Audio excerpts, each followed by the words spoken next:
गाजराला चांगलं धुवून घ्या व खिसून घ्या. खिसल्यानंतर खिसलेले गाजर एक कढई ठेवा. कढईमध्ये तूप टाका. तूप टाकल्यानंतर तूप चांगलं गरम होऊ द्या. गरम झाल्यानंतर तिच्यामध्ये खिसलेले गाजरं टाकून द्या.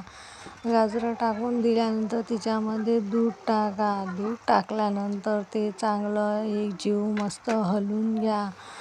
एकजीव चांगलं हलवून घेतल्यानंतर तिच्यामध्ये एक डबा साखर टाका. साखर टाकून घ्या.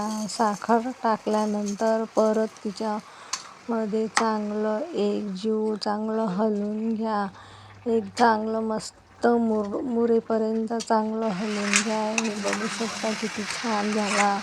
हलवून एकजीव झाला. आता तिच्यामध्ये विलायची टाकून घ्या. विलायची टाकल्यानंतर परत एकदा चांगलं एकजीव हलवून घ्या. हलवल्यानंतर आपला गाजरचा हलवा बनून तयार आहे. पहा किती छान बनला.